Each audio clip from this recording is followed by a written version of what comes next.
ജനങ്ങൾക്ക് വളരെ താല്പര്യമുള്ള ഒരു വിഷയമാണ് ഹിപ്നോട്ടിസം.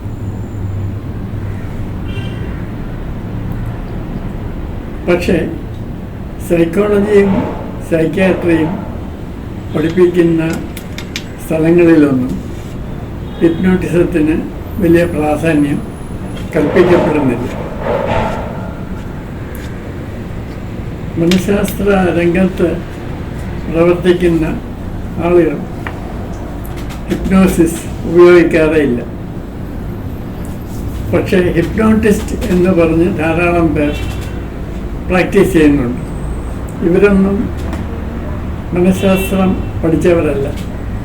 അവർ 2-3 ദിവസത്തെ ഏതെങ്കിലും ഒരു ചെറിയ കോഴ്സ് അറ്റൻഡ് ചെയ്തതിന് ശേഷം ഹിപ്നോട്ടിസം പ്രാക്ടീസ് ചെയ്യുന്നവരാണ്. ഇപ്പം എന്തുകൊണ്ടാണ് മനഃശാസ്ത്രജ്ഞന്മാരും സൈക്യാട്രിസ്റ്റുകളും ഹിപ്നോസിസ് ഉപയോഗിക്കാത്തത്?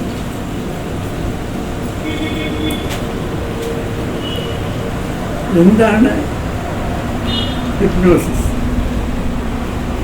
ഹിപ്നോട്ടിസം എന്ന് പറയുന്നത് ഈ വിഷയത്തിൻ്റെ പേരാണ്, ഈ പ്രോസസ്സിൻ്റെ പേരാണ് ഹിപ്നോസിസ്. ഹിപ്നോസിസ് ഒരു സിദ്ധിയാണെന്ന് പലരും വിചാരിക്കുന്നു. ഒരു വ്യക്തിക്ക് അസാധാരണമായ ഒരു സിദ്ധി ഉള്ളതുകൊണ്ടാണ് അയാൾ പറയുമ്പോൾ വേറെ ഒരാൾ ഉറങ്ങുന്നതെന്നാണ് പലരും വിചാരിക്കുന്നത്. ഇതൊരു അസുലഭമായ കഴിവ് അല്ലെങ്കിൽ സ്കില്ലാണെന്ന് വേറെ ചിലർ വിശ്വസിക്കും. ഇത് പഠിച്ച് ഈ സ്കില്ല് ഡെവലപ്പ് ചെയ്ത് കഴിഞ്ഞാൽ ഹിപ്നോട്ടൈസ് ചെയ്യാൻ കഴിയും, അല്ലെങ്കിൽ കഴിയുകയില്ല എന്നാണ് പലരും വിചാരിക്കുന്നത്. മനഃശാസ്ത്രജ്ഞന്മാർ 19-ാം നൂറ്റാണ്ടിൽ ഹിപ്നോസിസ് ധാരാളമായിട്ട് ഉപയോഗിച്ചിരുന്നു. ഇതിനെപ്പറ്റി കൂടുതൽ പഠനങ്ങൾ നടത്തിയതിൻ്റെ വെളിച്ചത്തിലാണ് ഇതിൻ്റെ പ്രാധാന്യം ഇന്ന് കുറഞ്ഞു പോയത്, അല്ലെങ്കിൽ തീരെ ഇല്ലാതായത്.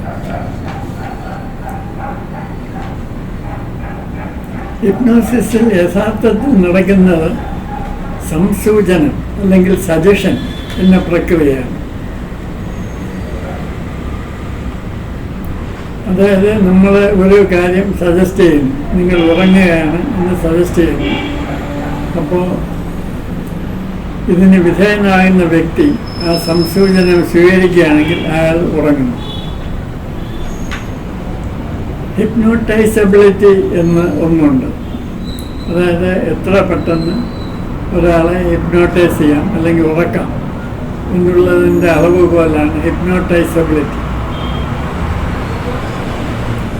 ഈ ഹിപ്നോട്ടൈസബിലിറ്റി കൂടുതലുള്ളത് തമോ ഗുണം കൂടുതലുള്ള ആളുകൾക്കാണ്. അതായത് ഇനേർഷ്യ എന്ന് പറയാം. ഈ ടൈപ്പ് ആളുകളാണ് പെട്ടെന്ന് സംസൂചനങ്ങൾ സ്വീകരിക്കുന്നത്. ഇവർക്ക് സജസ്റ്റബിലിറ്റി വളരെ കൂടുതലാണ്.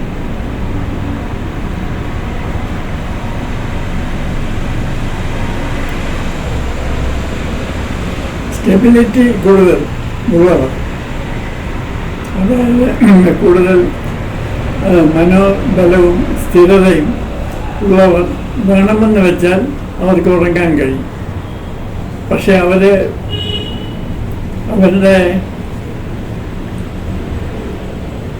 സമ്മതം കൂടാതെ അവരെ ഉറക്കാൻ എളുപ്പമാണ്. സമ്മതം ഇല്ലെങ്കിലും രജോ ഗുണം കൂടിയവരെ ഹിപ്നോട്ടിസത്തിന് വിധേയരാക്കാൻ എളുപ്പമല്ല. ചുരുക്കത്തിൽ ഹിപ്നോട്ടൈസബിലിറ്റി ഒരു വ്യക്തിത്വ പ്രത്യേകതയാണ്. ഇത് കൂടുതലുള്ളത് തമോ ഗുണമുള്ളവർക്കാണ്. ഇത് ഏറ്റവും കുറവ് രജോ ഗുണമുള്ളവർക്കാണ്. സ്റ്റേബിളായിട്ടുള്ളവർക്ക് വേണമെന്ന് വിചാരിച്ചാൽ അവർക്ക് ഈ സംസൂചനം സ്വീകരിച്ച് ഉറങ്ങാൻ കഴിയും. അപ്പം ഹിപ്നോസിസ് സംഭവിക്കുമ്പോൾ അത് ആളുടെ കഴിവാണ്. ആധുനിക മനഃശാസ്ത്രം പറയുന്നത് ഇത് ഹിപ്നോട്ടൈസ് ചെയ്യുന്ന ആളുടെ കഴിവല്ല, നേരെ മറിച്ച് ഇത് വിധേയനാകുന്ന ആളുടെ കഴിവാണ്. ഇത് ആർക്കും നിഷ്പ്രയാസം ചെയ്യാവുന്ന ഒരു പ്രക്രിയയാണ്. ഇതിന് കൂടുതലായിട്ടുള്ള പരിശീലനത്തിൻ്റെ ഒന്നും ആവശ്യമില്ല. ഒരാൾ നിങ്ങളെ ഉറക്കുകയാണ്, നിങ്ങൾ ഉറങ്ങുകയാണ് എന്ന് പറഞ്ഞ് അയാൾ ഉറങ്ങും. ഈ കുറേ ഷോയൊക്കെ കാണിച്ചാൽ തമോ ഗുണം ഉള്ളവർ പെട്ടെന്ന് ഉറങ്ങി. പക്ഷേ സത്വഗുണമുള്ളവർ അവർ സ്വയം വിചാരിച്ചാലേ ഉറങ്ങൂ. അപ്പോൾ ഇത് ഹിപ്നോട്ടിസം ചെയ്യുന്ന ആളെ ന്യൂട്രലാണ്. അയാൾക്ക് പ്രത്യേക പരിശീലനമോ സിദ്ധിവിശേഷമോ ഒന്നും ആവശ്യമില്ല. 19ാം നൂറ്റാണ്ടിൽ മെഡിക്കൽ ഡോക്ടർമാരാണ് ഇത് കണ്ടുപിടിച്ചതും ഉപയോഗിച്ചതും. ഇതൊരു സിദ്ധിയാണെന്നും ഒരു പ്രത്യേക കഴിവാണെന്നും കരുതപ്പെട്ടിരുന്നില്ല. ഇന്നും ആധികാരികമായിട്ട് മനഃശാസ്ത്രമോ സൈക്യാട്രിയോ ഒക്കെ കൈകാര്യം ചെയ്യുന്നവർ ഇതൊരു സിദ്ധിയോ അപൂർവ കഴിവോ ആയിട്ട് കരുതുന്നില്ല. പിന്നെ എന്തുകൊണ്ടാണ് ഇത് ഇന്ന് അപ്രസക്തമായിരിക്കുന്നത്? ഈ ഹിപ്നോസിസിന് ഒരാളിനെ വിധേയനാക്കി കഴിഞ്ഞ് കുറെ ഗിമ്മിക്കുകൾ കാണിക്കും. ഒരു പച്ചമുളക് കൊടുത്തിട്ട് ഇത് ബീഫാണ് എന്ന് പറഞ്ഞാൽ ഈ വിധേയനാകുന്ന വ്യക്തി അത് വളരെ രുചിയോടെ തിന്നുന്നു വരും. ഇങ്ങനെ കുറേ എഫക്ട്സാണ് സാധാരണ കാണിക്കുന്നത്. പിന്നെ പോസ്റ്റ് ഹിപ്നോട്ടിക് സജഷൻ എന്നൊന്നുണ്ട്. ഉണർന്നതിന് ശേഷം നിങ്ങൾ പോയി ഒരു ജനലെ അടയ്ക്കണമെന്ന് പറഞ്ഞാൽ ഉണർന്നതിന് ശേഷം ഈ വ്യക്തി പോയി ജനലെ അടച്ചെന്ന് വരും. അപ്പം എന്തിനാണെന്ന് ചോദിച്ചാൽ ശക്തിയായ കാറ്റടിക്കുന്നുവെന്ന് മറ്റോ ന്യായീകരണം പറഞ്ഞെന്ന് പറയും. ഈ ഗാഠ നിദ്രയിലേക്കാണ് പോകുന്നതെങ്കിൽ, അല്ലെങ്കിൽ ഉറക്കം കൂടുതലാണെങ്കിൽ ഈ നടന്ന സംഭവങ്ങളൊന്നും ഉണർന്നതിന് ശേഷം ഇയാൾ ഓർമ്മിക്കണമെന്നില്ല. നേരെ മറിച്ച് ലൈറ്റ് ഹിപ്നോസിസ് ആണെങ്കിൽ ഈ ഹിപ്നോസിസിൻ്റെ സമയത്ത് എന്തൊക്കെയാണ് നടന്നതെന്ന് വ്യക്തിക്ക് ഓർമ്മ കണ്ടെന്ന് വരും.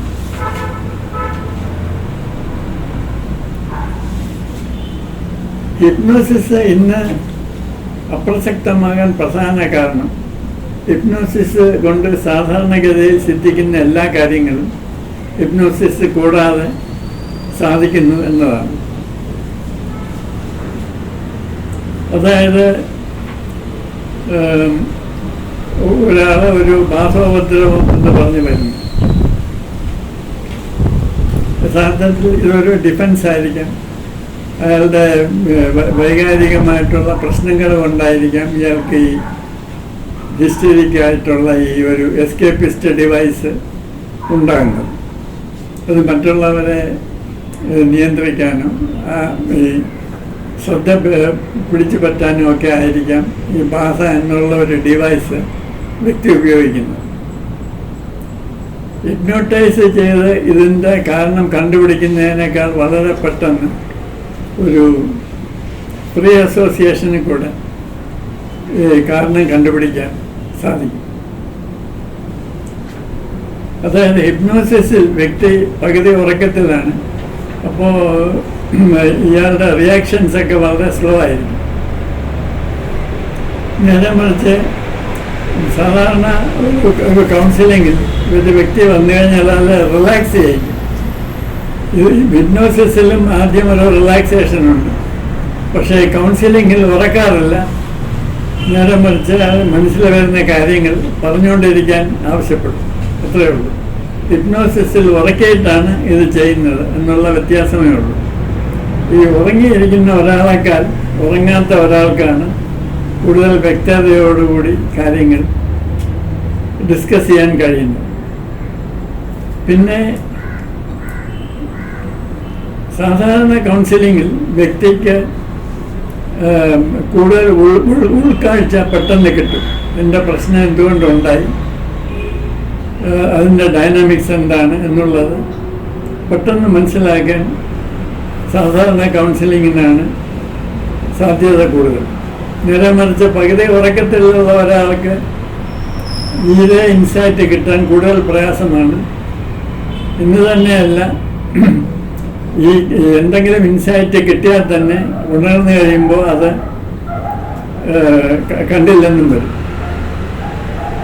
പിന്നെ ഹിപ്നോട്ടിക് സജഷൻ കൊണ്ട് സിംറ്റംസ് മാറ്റാം എന്നൊരു വിശ്വാസമുണ്ട്. ഇത് കുറേയൊക്കെ ശരിയാണ്. പക്ഷെ ഇങ്ങനെ ഉണ്ടാകുന്ന മാറ്റങ്ങൾ ഒരാഴ്ചയിൽ കൂടുതൽ ഇരിക്കാറില്ല. എന്തെന്നെയല്ല, ഒരാഴ്ച കഴിയുമ്പോൾ ആ സിംറ്റം പൂർവാധികം ശക്തിയോടെ തിരിച്ച് വരാനാണ് സാധ്യത. നേരെ മറിച്ച് സാധാരണ കൗൺസിലിങ്ങിൽ കൂടെ ഉണ്ടാകുന്ന ഉൾക്കാഴ്ച സ്ഥിരമായിട്ട് നിൽക്കാൻ കൂടുതൽ സാധ്യതയുണ്ട്. യഥാർത്ഥ കൗൺസിലിങ്ങിൻ്റെ ഉദ്ദേശം വ്യക്തിത്വ വികസനമാണ്.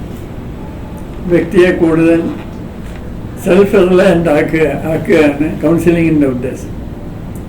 നേരെ മറിച്ച് ഹിപ്നോസിസിൽ വ്യക്തിയെ കൂടുതൽ വിധേയത്വം ഉള്ള ആളാക്കി മാറ്റുകയാണ് ചെയ്യുന്നത്.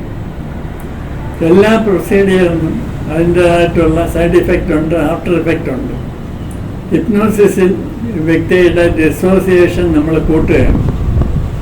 അയാളുടെ ഉൾക്കാഴ്ച, പൊതുവായിട്ടുള്ള ഉൾക്കാഴ്ചയും സ്വയം മനസ്സിലാക്കാനുള്ള കഴിവിനെയും നമ്മൾ കുറയ്ക്കുകയാണ് ചെയ്യുന്നത്.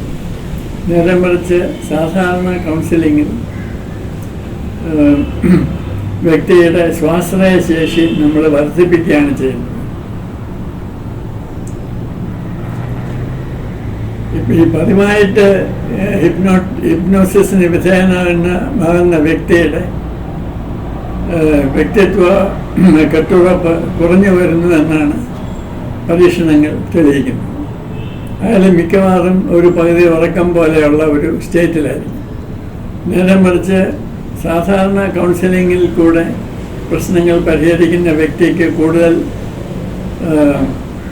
ആത്മവിശ്വാസവും കൂടുതൽ വ്യക്തിത്വത്തിൻ്റെ ഇൻ്റഗ്രേഷനും ഉണ്ടായിരുന്നു.